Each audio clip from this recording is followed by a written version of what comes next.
I want to shift a little bit into what actually is involved in pursuing a professional career in psychology as a practitioner, because at the undergraduate level, and I'm guessing you're thinking of what to do with your degree. Once you go on to grad school, you don't have to be a practitioner of psychology. You could do developmental psychology or research psychology, etc. But my area that I'm going to be focusing on this evening is pursuing a career in psychology as a mental health practitioner. Let me start off by saying it is going to require perseverance in being trained, passion to work as a healthcare provider, and I would also say commitment to improving people's well-being. When I speak to young people, many have said, you know, the reason I got into the field is because when I was in high school, my peers came to me for help, etc. And so they believe they have a knack for doing this. In my opinion, that knack may speak to you being a sensitive and empathetic person, but it is going to require so much more than that for you to be successful mental health practitioner. You will be required to use scientific, analytical skills.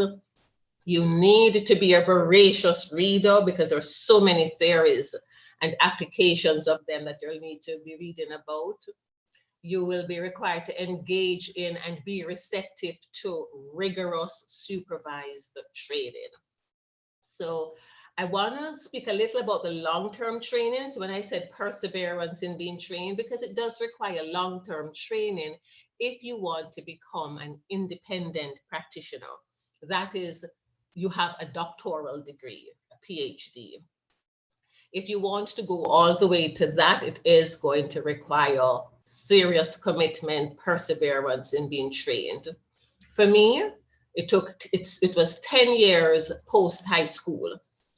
10 years post high school. So if you put that within perspective, that is longer than the training that is required for a medical doctor with an MBBS degree. So we have two educational systems, the US and the British system. Most graduate clinical psychology programs in the US are a master's into a PhD. So the master's is not a terminal degree. You enter it and you go from the master's into the PhD. Under the British system, you can stop at the master's because the master's in the British system is a terminal degree. And so if you're going to be continuing your grad studies under the British system and you want to terminate at the master's degree, it is to consider that you will be an associate, and so you will need to be supervised for a period of years before you can practice independently. And you will also require continued supervision for assessments, even after you've passed I think it is 5 years. And that the specifics of that information, it can be found at the Jamaica Psychological Association, and they have their website. So British system, yes, you can practice with a master's degree. You'll be an associate. You'll need to be supervised for a set number of years, and you'll also require continued supervision, like someone signs off on your assessments. Now, specifically with me, how I got to where I am. My graduate training was in the British system. I first started out in the US, so I did my undergraduate degree, my bachelor's at Rutgers University in New Jersey in the US. And that's a 4-year program. I know at U it's a 3-year because of the British system here, but at the US it's a 4-year undergraduate program. And then my grad studies was in the British system. So I did 4 years undergrad at Rutgers University, 2 years master's, and then 4 years PhD, including 1 year, one additional year within the PhD program, 1 additional year of postmaster's internship, because I wanted to actually explore some other specialties whilst being trained. So 10 years, and that's typical if you're going to the PhD, 9 or 10 years, typical. So the US, 4 years undergrad, and then it's going to be like 5 or 6 years for the going up to the PhD. Now, in either system, at the graduate level, the minimum that you're going to need is 2 years of clinical supervision or an internship. And this is regardless of whether you're specializing in child or adult care or you're doing both. You're going to require at the minimum 2 years of clinical supervision or internship. And then, of course, you also need to do an original body of research, both at the master's level, and then you can convert that into at the PhD level if you're in the same institution. If you change, and you need to do a different thesis at the PhD level if you change institutions. All right. So generally 5 years of grad school plus the 3 years that you'd be doing at UWI undergrad, or if you're in the US, 4 years undergrad, that typically would be about it. 9 to 10 years. Now, I'm sure some of you are planning for grad school at this time. And so just to sort of, maybe this is reiterating because you've heard it before, but getting into a graduate program to do clinical psychology is it's highly competitive. Extremely, if you're trying to get into an accredited program in the US, it's extremely competitive. And I know UWI is becoming increasingly competitive because more and more persons of good caliber in terms of their education are applying at the MSc clinical program. What's happening now is that programs are looking for research experience and clinical exposure in their applicants. So most accredited US programs will only take applicants with some experience, will only take applicants with some research experience and clinical or work exposure. I've been told that the clinical psychology program at UWI has also started doing this. So what you're finding then, graduates from the undergrad psych program, you really now need to be planning to work for a year or 2 before applying to do grad school. That is what most persons are doing because they're recognizing that the research arm of it is very important, as well as some work experience in the field. If you're applying right after, you need to have engaged in some serious research work while doing undergraduate studies. So my suggestion is line up yourself with clinical psychologists if this is your interest, so you can get the clinical and research exposure, volunteer your time, whatever it is. I must say that since 2000, I have actually been offering a part-time paid position to graduates from the undergraduate program at Mona. And these are persons who have worked as my assistant at my private practice, and then they also receive the research and other field exposure, assisting me with research projects or workshops or whatever. Over the past 6 years, though, I no longer employ at my practice, but I've begun employing them as an administrative assistant to administrate, if you want, I think there's a word like that, administrate a postgraduate program offered from my department at UWI. And this is a program that I coordinate in grief and trauma.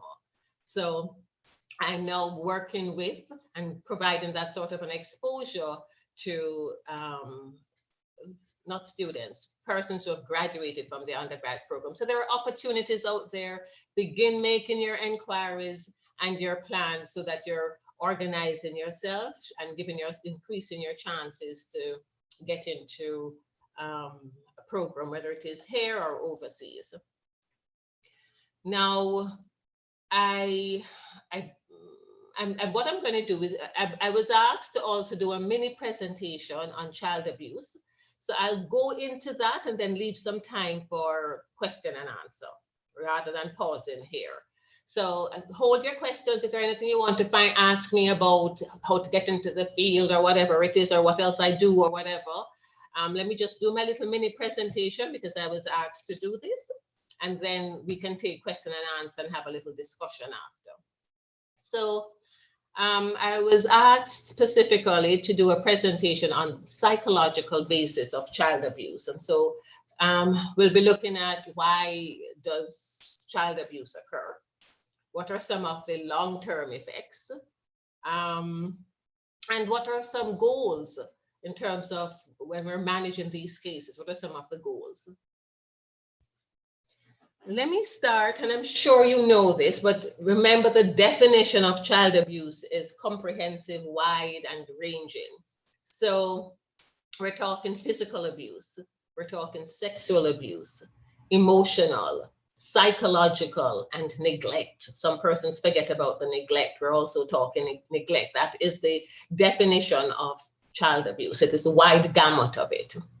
Unfortunately, too many children experience child abuse in one form or another here in Jamaica.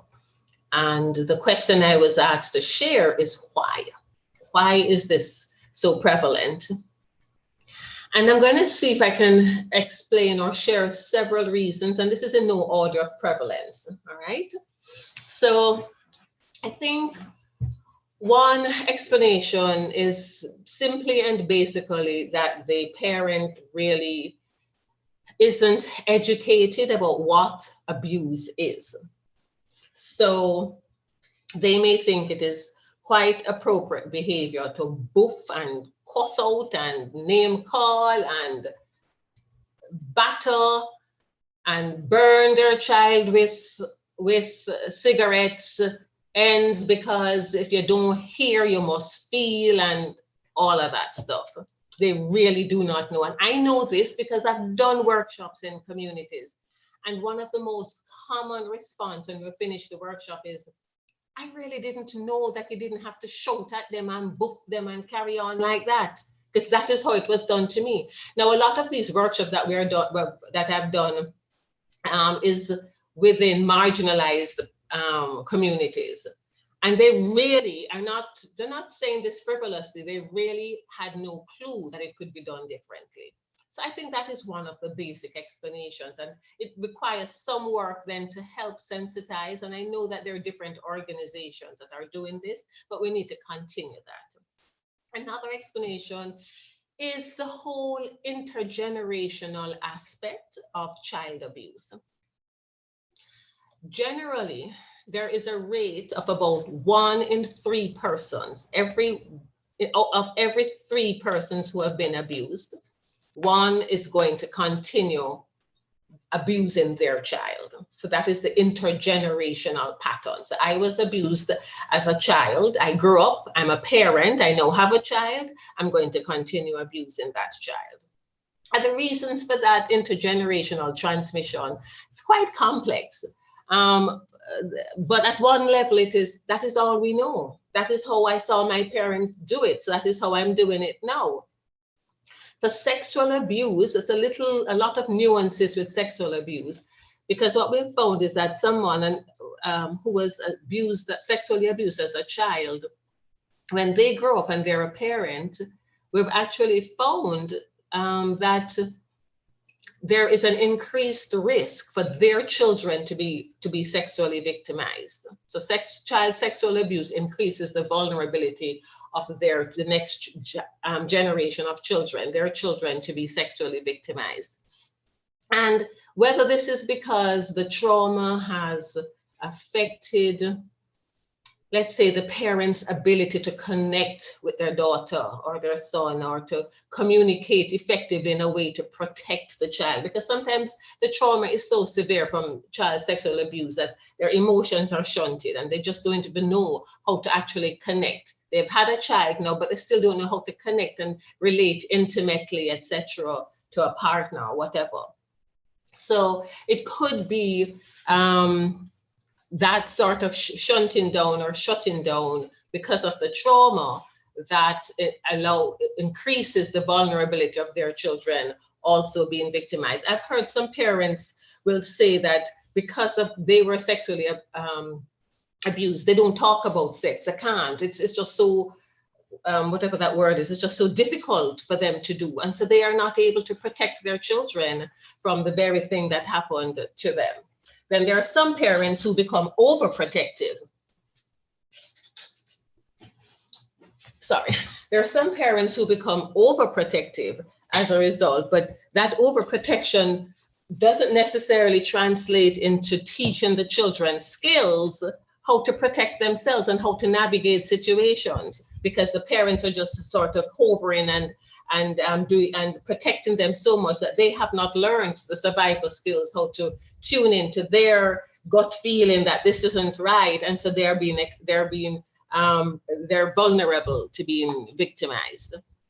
Another explanation why there is child abuse can really be for those parents who are single parents or who are young parents and they have no support and they're isolated.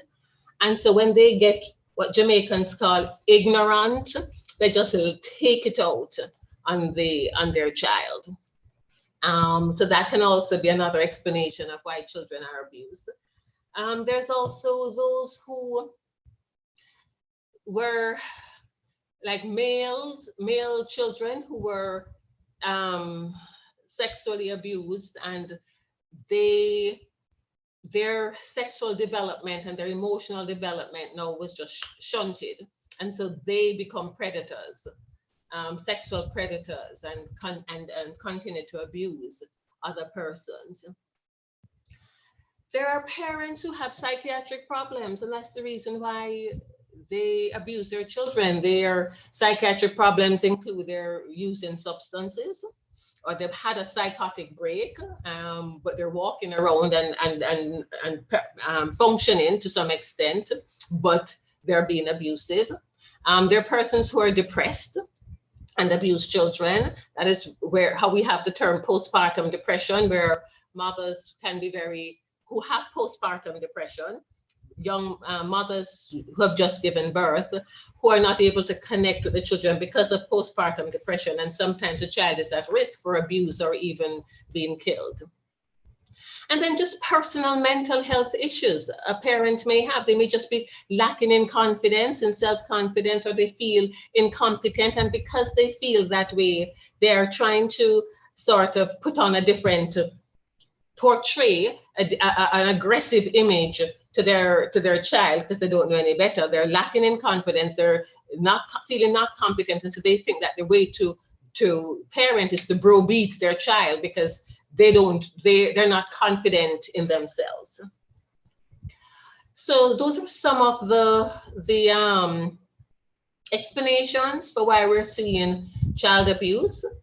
I want to move now into some of the effects, and particularly focus on long-term effects, because yes, we know the immediate trauma effects after an abuse, but it's more the long-term effects, and why the effects are sustained. I want to just sort of share briefly. So yes, we can find, hello? Sorry to cut you. Are you reading from a PowerPoint? No, it's not a PowerPoint. Oh, because I was gonna make you co-host so that you could, I was gonna allow it to be able to share. Right, no. Okay. Right, so some of the long-term effects can be depression. That's one of the common ones we see.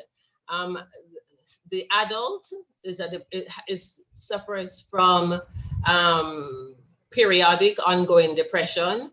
Suicidal vulnerability is also another effect. There are some who will, there are some adults who we find, or young persons we find, who are not able to verbalize their feelings, and so they have been abused. They, particularly sexual abuse, I'll find this one in. And so what they do is that they go to several doctors with different somatic complaints. So it's as if they are suppressing the feelings, the thoughts, the residual feelings about the abuse, and they will go in with, stomach pain or chronic back pain or something. Or I remember a case with a youngster who had a throat pain. It was a vague sort of pain, but described it as locating in the throat, and went to several doctors. And one of their GP referred the young person to me because this person had been just seeing so many doctors and they're not finding anything physiological, like when I spoke about psychosomatic earlier.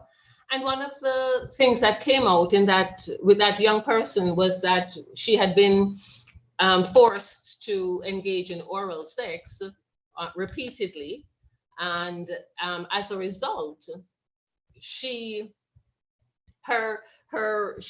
channeled all of that pain and distress into throat pain. Emotional Long-term effects also include low self-esteem. Difficulty trusting people is one of the common ones we see. They really, particularly when it's an abuse committed by someone who they're familiar with, and we know that most abuse are committed by persons you're familiar with. So the just a loss of trust that occurs with that. So the difficulty trusting people, and many of them can be at risk for poor intimate relationships. The reasons for the long-term effect is because persons are not seeking help. That's one of the reasons, and that is because of cultural. There's such a strong cultural culture linked to stigma against mental health. So persons are afraid to seek mental health help. We still have that. I think it's diminishing since I have returned to practice here. That has been diminishing, but there's still a sufficiently strong stigma.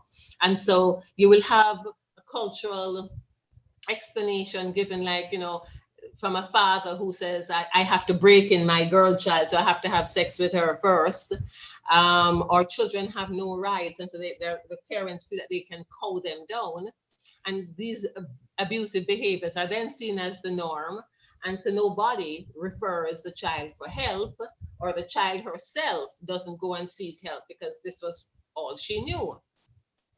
It could also be due to personal response. It's not necessarily now the norm because it's my culture and whatever it is, but the victim of the abuse can feel so ashamed that this happened, or will silence themselves or suppress their thoughts and their feelings about it. And so what will occur is unresolved feelings that are there just bubbling. And what we find then is that those unresolved feelings will affect relationships that they try to form later on in life, or trust with people, etc. Last thing, and then I'll open up for any questions. Just to sort of highlight the goals, some goals for how we work with these persons using psychological tools.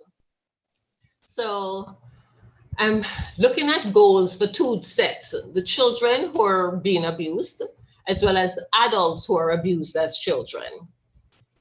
One of the tools that are used is grief and loss counseling. We conduct grief and loss counseling because when you think of it within a loss theory framework, these children who have been abused have lost something, whether it is trust, innocence, their virginity, moving from their family, leaving their family, and so losing their family because of it, etc. But they have lost something. And so grief and loss counseling can be used with these child abuse cases.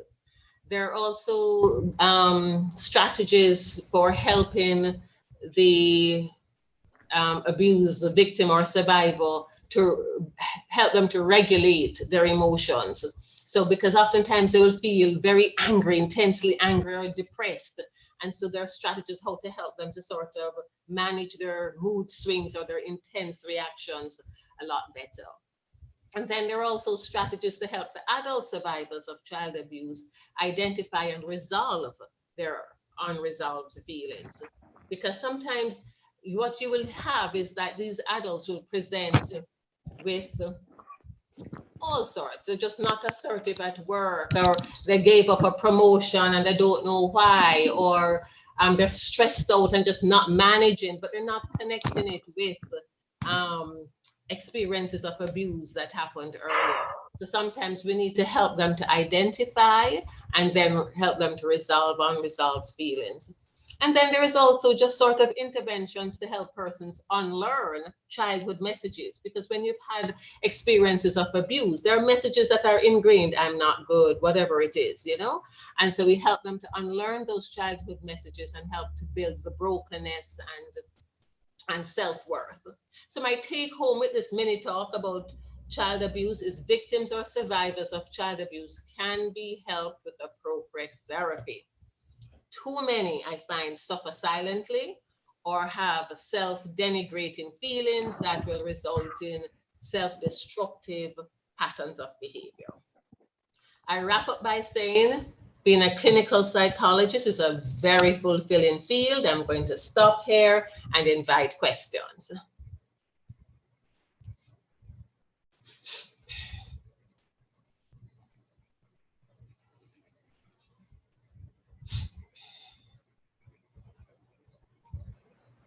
Natani?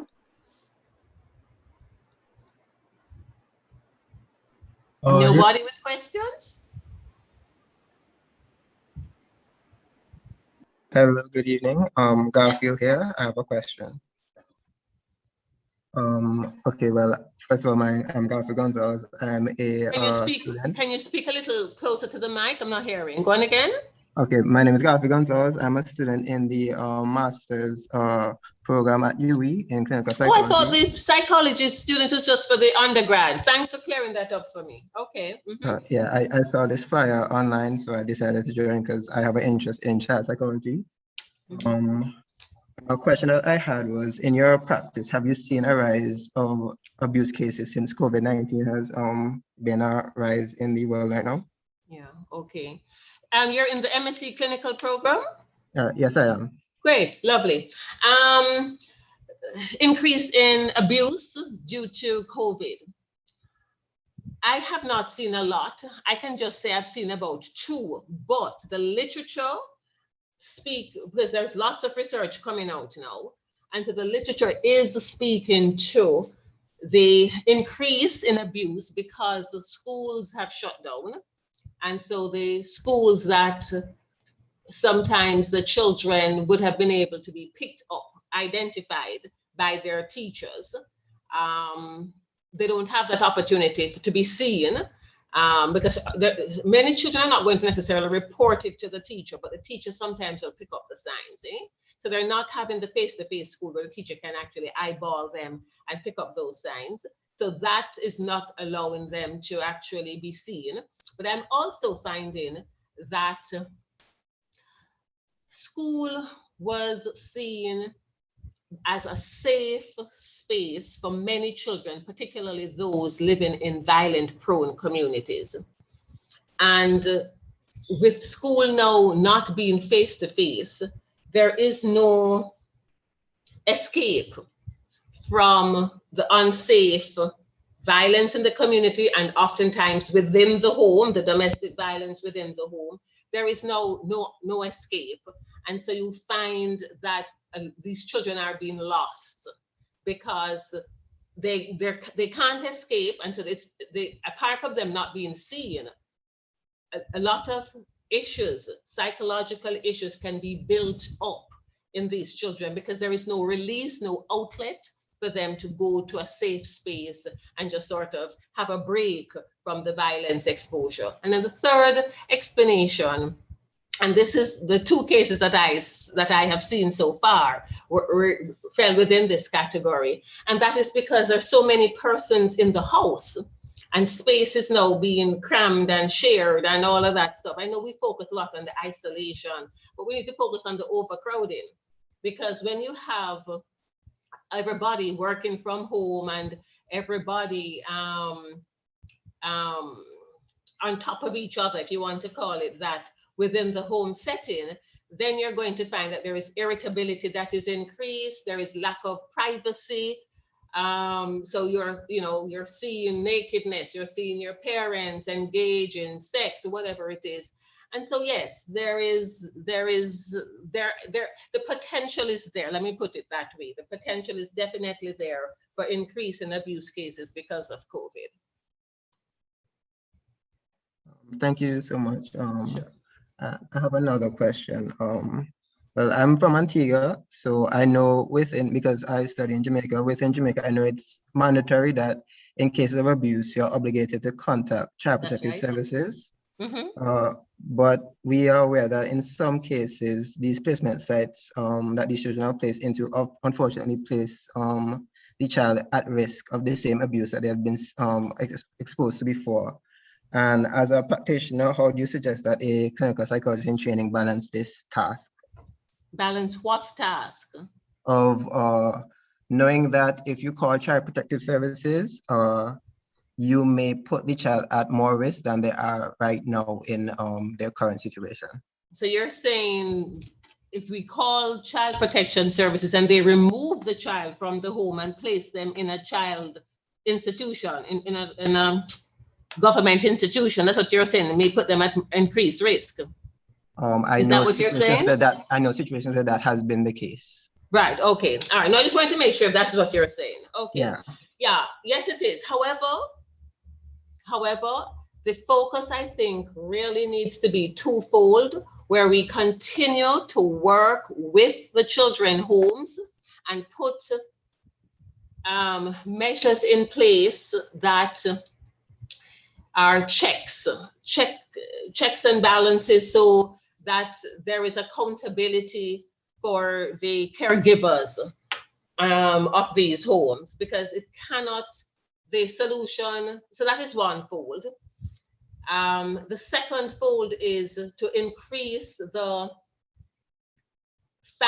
extended family's involvement in the case of the child who is being abused. So with the Child Protection Family Service Agency will say their last resort is to remove a child and put her in a home. That is their last resort. If a child is in a home and is being abused and they cannot find family members, to other family members, extended family members, then they're going to do so. At this point, even though I know that the children's homes are putting them at risk, the fact is that there is likely to be a higher chance of accountability and rescue and being seen in a children's home than in the small family environment where everybody's turning a blind eye or condoning it or not seeing it as wrong or whatever it is. So my take would be twofold. Yes, we continue to work with the children homes and see how to train, continue training the caregivers and putting in checks and balances for accountability and all of that goodly stuff, as well as working with families, our parents. Parent education for me is so crucial. And one of the things I would definitely suggest is everybody at the prenatal clinics that we have, all of these mothers and fathers need to actually do some parent education. That would be my take. But yes, I don't think the choice would be to leave them in the violent prone and abusive home, because it's a smaller setting where they are likely to not be rescued. So I would actually suggest that there is still, yes, I understand, and I know, and recently it was even pointed out how many of the children in the children homes are falling through the cracks. But it is a choice between the depth and the deep blue sea. I would still put them into the children's home, particularly knowing that the Child Protection Family Services policy is not to remove a child from a family setting unless they have no other option. Thank you so much. You answered the question perfectly. Dr. Pottinger, I have a question.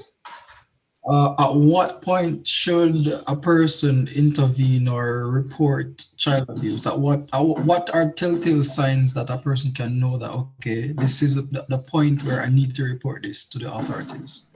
All right, remember what the law actually says. You just have to suspect. You don't have to confirm.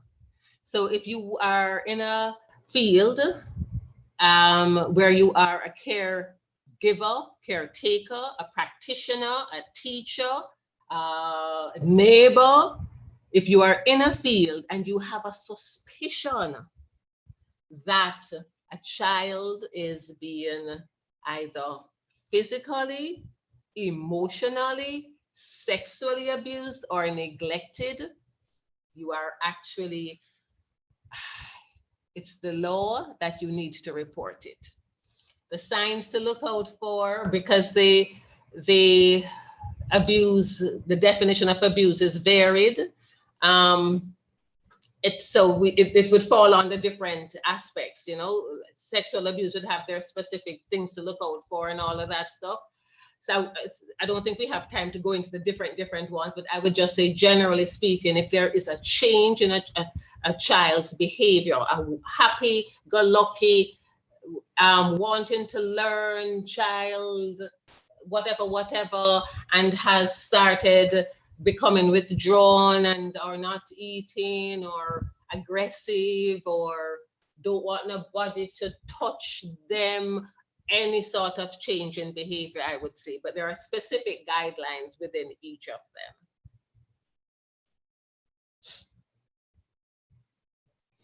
I think I can only take one more question because I do need to leave at 3. So if there's one other question, I can take that.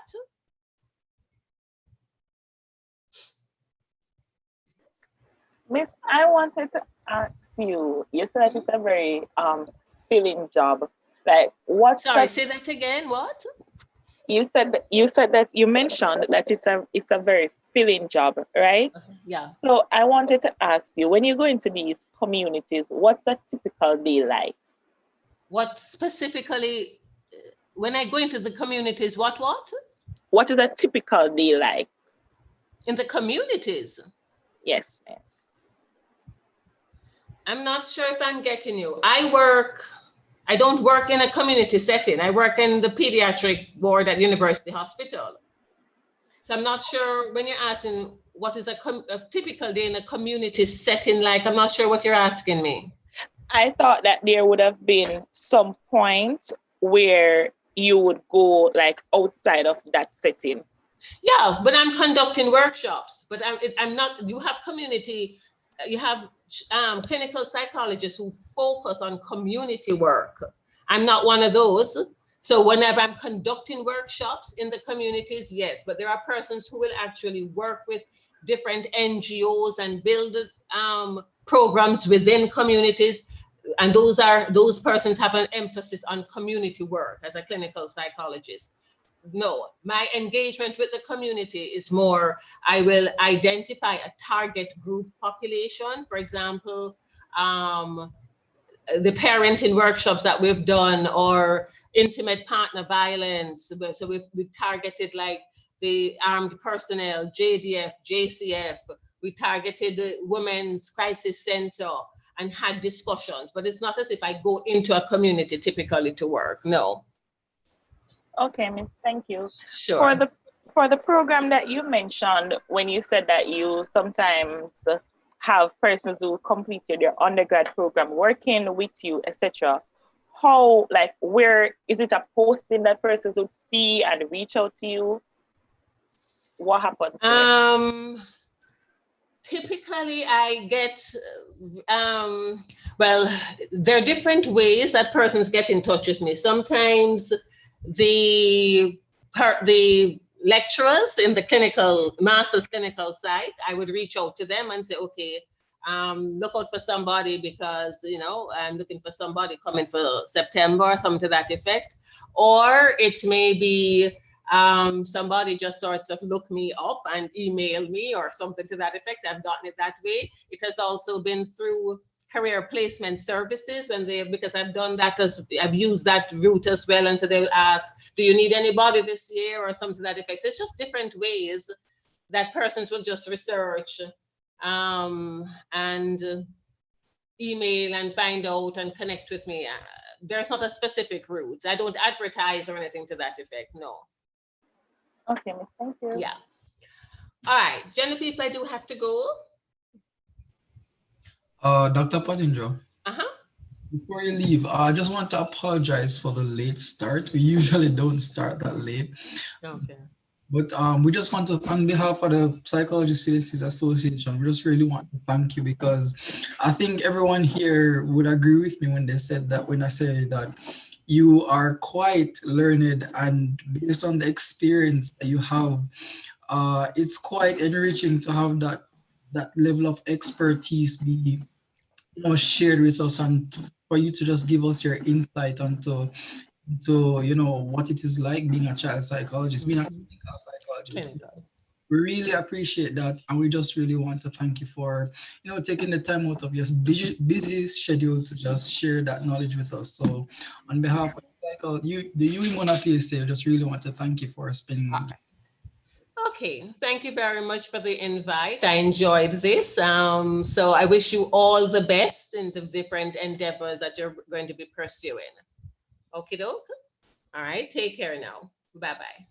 All right, bye.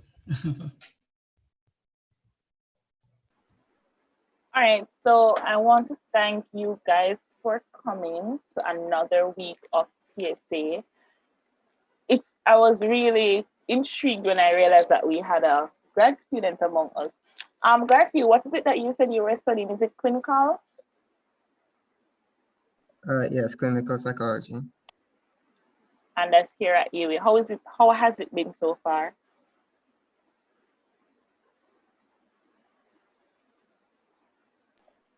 It's amazing, you know. I don't want to discourage anyone. It has its challenges, but overall it is fulfilling. You learn a wealth of knowledge that and skills that you could use not only in psychology but in many other fields. Okay. I know that over the time, several persons have reached out asking for information for a grad student or whatever. So if it is a case where you'd be willing to share something that if anyone has any question with grad school in Quinsight, they can reach out to you if that's okay with you. Could you just put that in the chat? So guys,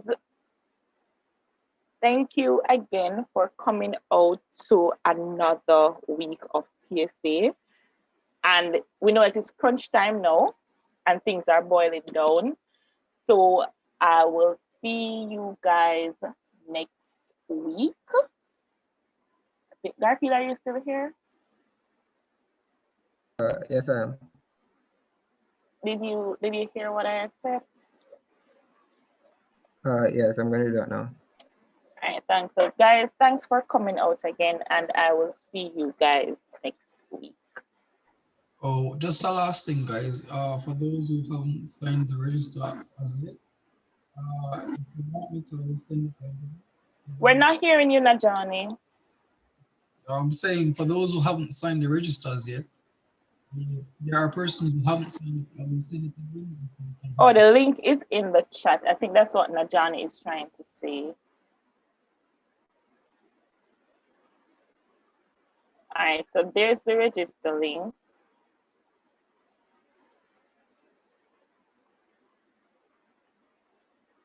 All right, guys. So thanks again for coming out, and I'll see you guys next